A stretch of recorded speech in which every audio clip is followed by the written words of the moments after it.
राधे राधे, हरे कृष्ण। आप सभी का दिन शुभ हो। आज की इस वीडियो में आप सुनेंगे भादो मास महात्म्य के 5वें दिन का अध्याय।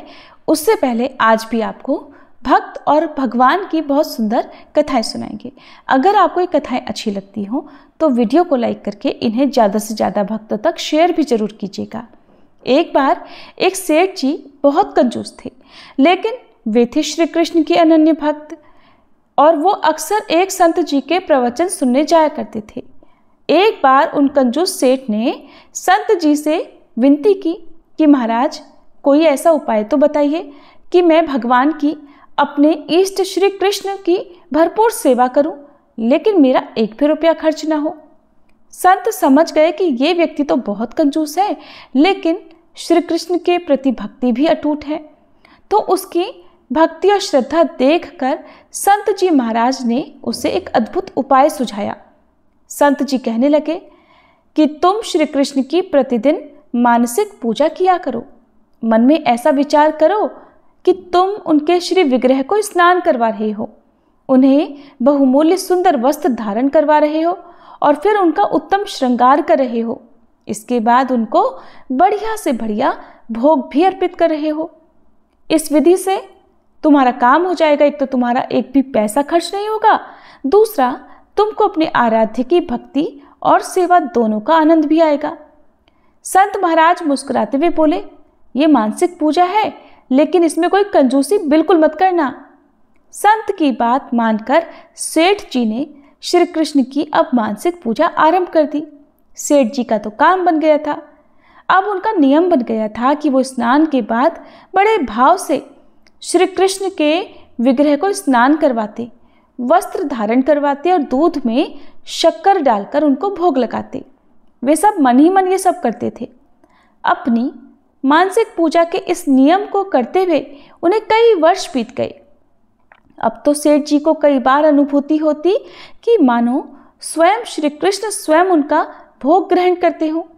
एक बार की बात है, सेठ जी ने श्री कृष्ण को स्नान करवाया और स्नान कराने के बाद उनका बहुत सुंदर श्रृंगार किया और श्रृंगार करने के बाद जैसे ही भोग के दूध में शक्कर डाल रहे थे तो उन्होंने 1 चम्मच की जगह 2 चम्मच शक्कर डाल दी। अब ये सब भाव वो मन से कर रहे थे, मन से ही दूध और दूध में शक्कर डाल रहे थे। अब जब उन्होंने आज 1 की बजाय 2 चम्मच शक्कर दूध में डाल दी तो सेठ जी तो थे ही कंजूस, कंजूस नहीं बल्कि महाकंजूस। अब सेठ के मन में विचार आया कि 1 चम्मच शक्कर तो आज ज़्यादा डाल दी, चलो एक काम करता हूँ, 1 चम्मच शक्कर वापस निकाल लेता हूँ, किसी और काम आएगी। अब देखिए भाव, सेठ जी मानसिक पूजा करते थे और मानसिक पूजा में भी आज जब उन्होंने कमी की और वो दूध में डला हुआ 1 चम्मच शक्कर वापस निकालने लगे तो उन्हें ऐसा लगा कि मानो श्री कृष्ण ने उनका हाथ पकड़ लिया हो और श्री कृष्ण कहने लगे, रहने दे ज़्यादा शक्कर, तुमने तो मेरी पूजा में एक पैसा भी खर्च नहीं किया। मानसिक पूजा करते हो और मानसिक पूजा में भी तुम्हारी कंजूसी की आदत जाती नहीं है। भगवान का स्पर्श पाकर सेठ जी तो धन धन्य हो गए। प्रभु के स्पर्श का एहसास उनके लिए अकल्पनीय था। उनके नेत्रों से आंसू बहने लगे। उन्होंने अब अपनी मानसिक पूजा के बल पर ही तो भगवान के दर्शन पा लिए थे। इसीलिए तो कहते हैं भगवान तो बस भक्तों के अधीन होते हैं और भाव के भूखे होते हैं, फिर आप उनसे चाहे कुछ भी करवा सकते हैं। श्री कृष्ण के भक्त रसखान के बारे में तो आप सभी ने सुना होगा। उनके बारे में ऐसा कहा जाता है कि एक बार रसखान जी अपने उस्ताद के साथ मक्का मदीना जा रहे थे। रसखान जी के उस्ताद कहने लगे, रास्ते में आगे हिंदुओं का तीर्थ वृंदावन आने वाला है और वहाँ के बारे में कहा जाता है कि वहाँ पर एक काला नाग रहता है जो लोगों को डस लेता है। इसलिए रसखान, तुम वहां पहुंचने पर आगे पीछे दाएं बाएं मत देखना, नहीं तो वो काला नाग डस लेगा। तू बस सीधे मेरे पीछे पीछे चलते रहना। उस्ताद की बात सुनकर रसखान जी के मन में इच्छा जागृत हो गई कि क्या वो काला नाग मुझे नजर आएगा। अब जैसे ही वृंदावन पहुंचे, उस्ताद ने एक बार फिर से चेताया कि रसखान, इधर उधर कहीं नहीं देखना, सीधे मेरे पीछे पीछे आना। और रसखान, जहाँ पर रहना ध्यान से रहना, ध्यान रखना यहाँ पर काला नाग रहता है। इधर लीलाधारी श्री कृष्ण की लीला शुरू हो गई। रसखान जी तो थे ही भक्त। रसखान जी को कभी दाएं से तो कभी बाएं से बांसुरी की मधुर धुन सुनाई देने लगी। अभी बांसुरी की धुन से ही वशीभूत हो रहे थे कि इतने में पायल की छन छन झंकार भी सुनाई देने लगी। उस्ताद ने तो कह रखा था कि दाएं बाएं आगे पीछे कहीं मत देखना, नहीं तो काला नाग नजर आएगा। अब दाएं बाएं तो छोड़ो, रसखान जी तो चारों ओर घूम घूम कर देखने लगे, कोई दिखाई ही नहीं दे रहा था। जैसे ही यमुना जी के किनारे पहुंचे, श्री कृष्ण के साथ साथ राधा रानी की मधुर छवि देखकर वे भाव विभोर हो गए। अपने शरीर की सुध बुध खो बैठे। उस परम मनोहर छवि को देखकर वे बौरा गए थे। दर्शन देकर युगल जोड़ी तो अंतर्ध्यान हो गई, लेकिन अब रसखान जी की हालत बुरी हो गई। वे जगह जगह उन्हें ढूंढते फिर रहे थे। उधर उस्ताद जी को जब थोड़ी दूर जाकर ध्यान आया कि रसखान तो पीछे रह गया। जब वे वापस वहां लौटे तो रसखान जी की हालत देखकर समझ गए कि इसे काले नाग ने डस लिया है। अब जब रसखान जी को इधर चेतना आई तो वहीं प्यारी युगल जोड़ी को चारों ओर ढूंढने लगे और सबसे पूछने लगे कि वो सांवला सलोना अपनी बेगम के साथ कहाँ रहता है। किसी भक्त ने उनको श्री कृष्ण के मंदिर का पता बता दिया, लेकिन दूसरे धर्म के होने के कारण उनको मंदिर में प्रवेश नहीं मिला, तो वो भूखे प्यासे 3 दिन तक मंदिर के बाहर ही पड़े रहे। कहते हैं कि तीसरे दिन स्वयं श्री कृष्ण दूध और भात का कटोरा लेकर उन्हें खिलाने आए थे। सुबह लोगों ने जब बिहारी जी के चांदी का कटोरा रसखान जी के पास देखा और उनके मुंह पर दूध भात लगा देखा तो रसखान जी के चरण रज को माथे से लगाने लगे। रसखान जी ने श्री कृष्ण की भक्ति में बहुत सारे पद लिखे हैं। उनका श्री कृष्ण के भक्त कवियों में विशेष स्थान है। रसखान जी ने कहा है, मानुस हो तो वही रसखान, बसो मिली गोकुल गांव के ग्वारन, जो पशु हो तो कहा बस मेरो, चरो नित नंद की धेनु मझारन, पाहन हो तो वही गिरी को, जो धर्यो कर छत्र पुरंदर धारन, जो खग हो तो बसेरो करो मिली, कालिंदी कूल कदम्ब की डारन।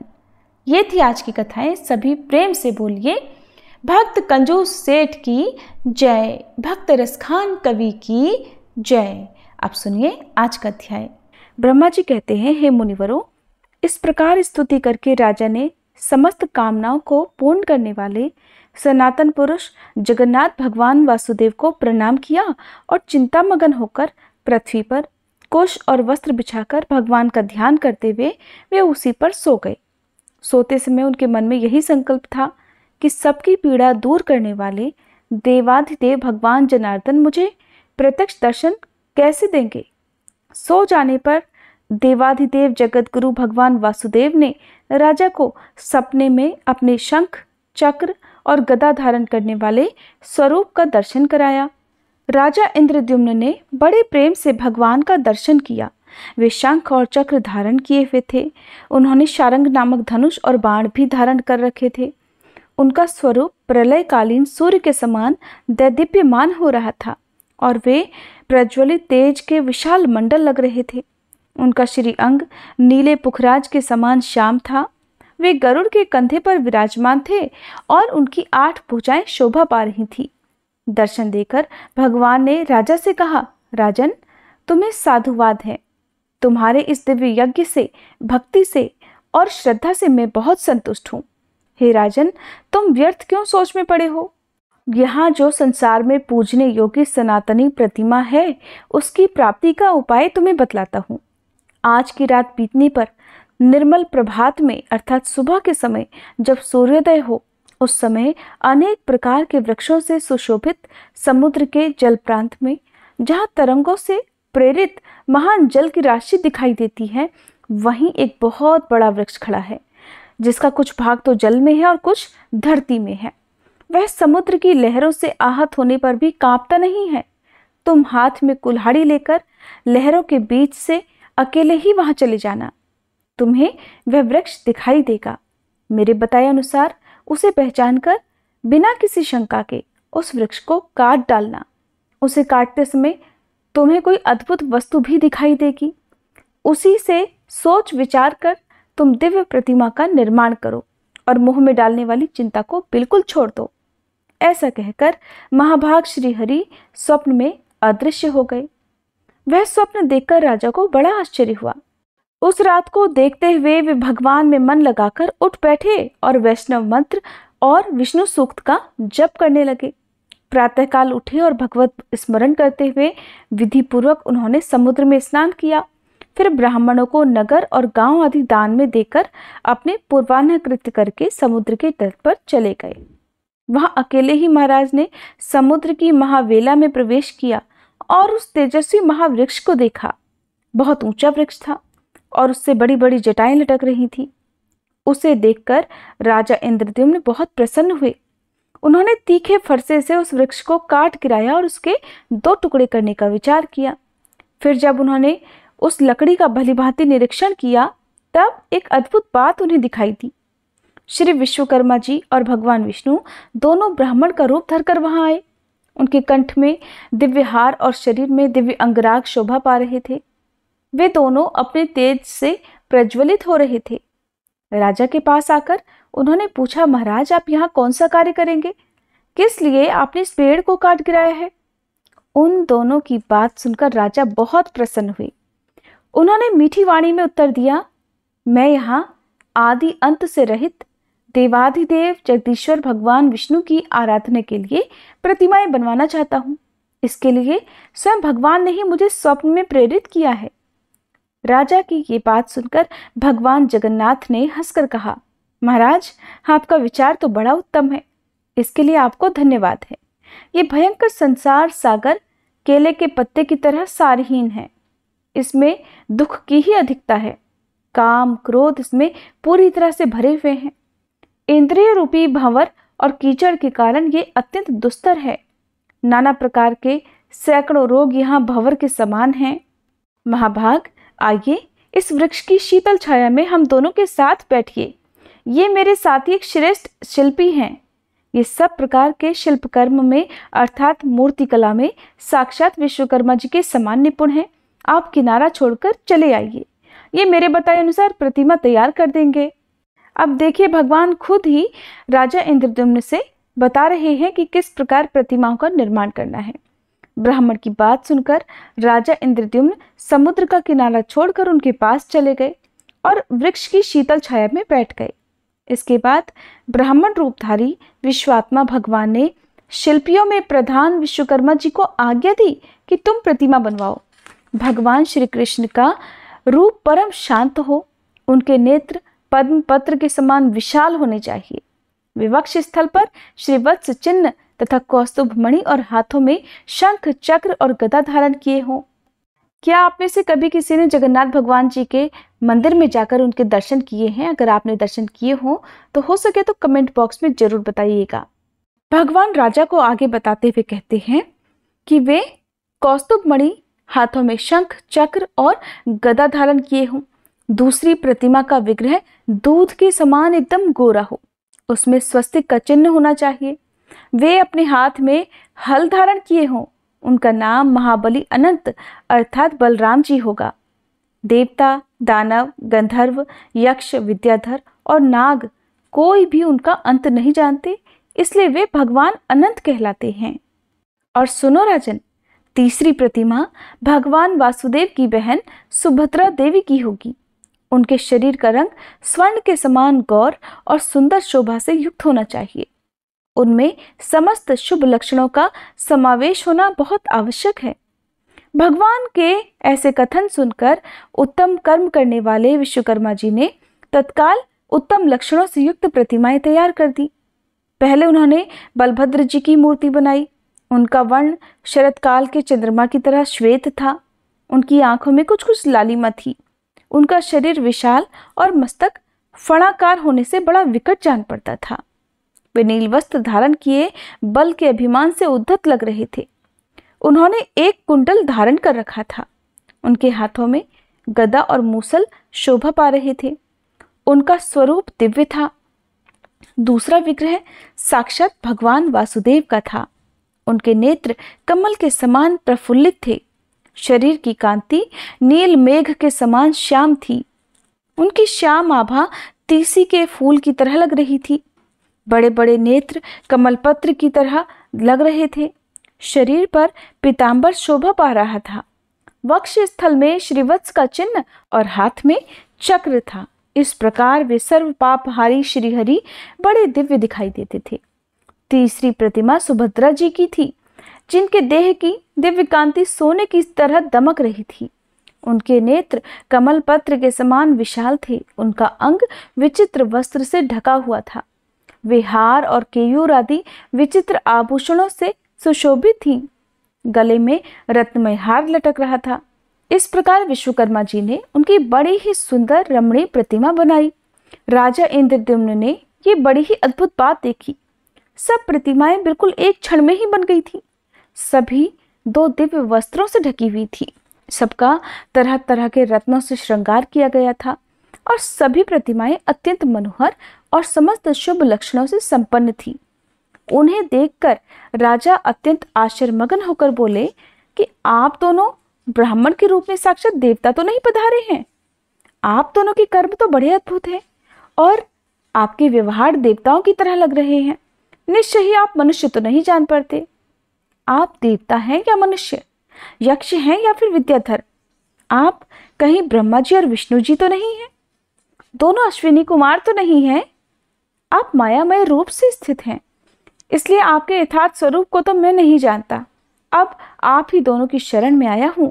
मेरे सामने अब अपने वास्तविक रूप को प्रकट कीजिए। तब श्री भगवान बोले, मैं देवता, यक्ष, दैत्य, देवराज, इंद्र, ब्रह्मा अथवा रुद्र नहीं हूं। मुझे पुरुषोत्तम समझो। मैं समस्त लोकों की पीड़ा दूर करने वाला, अत्यंत बल पौरुष से संपन्न और संपूर्ण भूतों का आराध्य हूं। मेरा कभी अंत नहीं होता, जिसका सब शास्त्रों में उल्लेख किया जाता है, वेदांत ग्रंथों में वर्णन मिलता है, जिसे योगी जन ज्ञान गम्य और वासुदेव कहते हैं, वह परमात्मा मैं ही हूं। स्वयं मैं ही ब्रह्मा, मैं ही विष्णु, मैं ही शिव, मैं ही देवराज इंद्र तथा मैं ही जगत का नियंत्रण करने वाला यम हूं। पृथ्वी आदि 5 भूत, त्रिविध अग्नि, जलाधिप वरुण, धरती और पर्वत भी मैं ही हूं। संसार में जो कुछ भी वाणी से कहा जाने वाला स्थावर जंगम भूत है, वह मेरा ही स्वरूप है और ये चराचर विश्व मेरे अलावा कुछ भी नहीं है।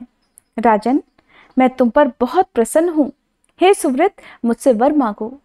तुम्हारे हृदय में जो भी इच्छा हो वह मैं तुम्हें अवश्य दूंगा।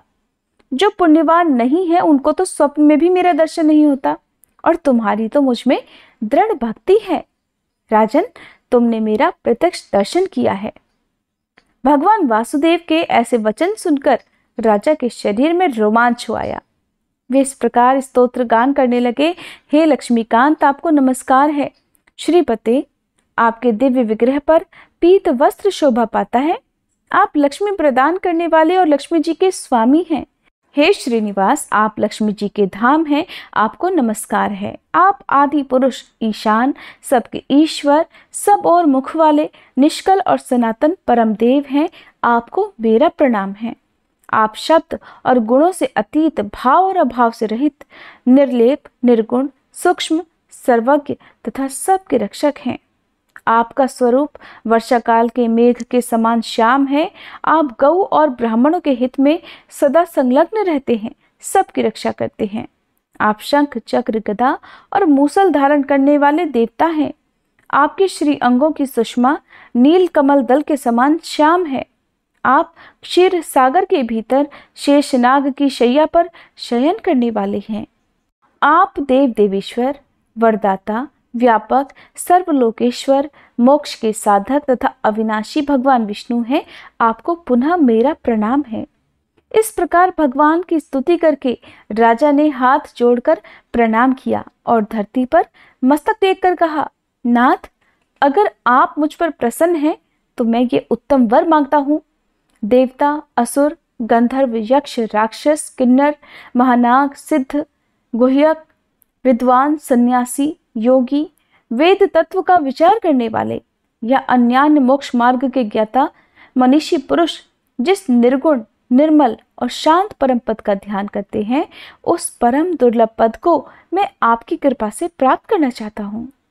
श्री भगवान बोले, राजन, तुम्हारा कल्याण हो, सब कुछ तुम्हारी इच्छा के अनुसार ही होगा। मेरी कृपा से तुम्हें तुम्हारी मनोवांछित वस्तु अवश्य ही प्राप्त होगी। राजन, तुम 10,900 वर्षों तक अपने अखंड साम्राज्य का उपभोग करो।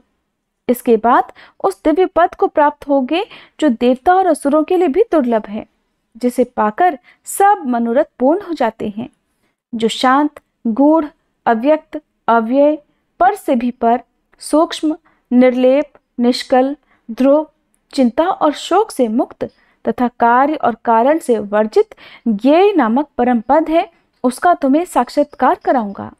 उस परमानंदमय पद को पाकर तुम परम पद अर्थात मोक्ष को प्राप्त हो जाओगे। राजन, इस पृथ्वी पर जब तक बादल पानी बरसाते रहेंगे, जब तक आकाश, चंद्रमा, सूर्य और तारे दिखते रहेंगे, जब तक 7 समुद्र और मेरु आदि पर्वत मौजूद रहेंगे तथा जब तक द्युलोक में देवताओं की सत्ता बनी रहेगी, तब तक इस भूलोक पर चारों ओर तुम्हारी अक्षय कीर्ति छाई रहेगी। तुम्हारे यज्ञांग से प्रकट होने वाला तालाब इंद्रद्युम्न सरोवर के नाम से प्रसिद्ध तीर्थ होगा, जिसमें एक बार स्नान करके भी मनुष्य इंद्रलोक प्राप्त कर सकते हैं। जो इस सरोवर के सुंदर तट पर पिंडदान करेगा, वह अपनी 21 पीढ़ियों का उद्धार करके इंद्रलोक को जाएगा और वहां विमान पर बैठकर अप्सराओं से पूजित होकर गंधर्वों के गीत सुनता हुआ 14 इंद्रों की आयु पर्यंत निवास करेगा। सरोवर के दक्षिण भाग में नैऋत्य कोण की ओर जो बरगद का वृक्ष खड़ा है, उसके ही पास में केवड़े के वन से ढका हुआ एक मंडप है, जो नाना प्रकार के वृक्षों से व्याप्त है। आषाढ़ के शुक्ल पक्ष की पंचमी को महानक्षत्र में हमारी इन प्रतिमाओं को ले आकर लोग 7 दिनों तक मंडप में स्थापित रखेंगे।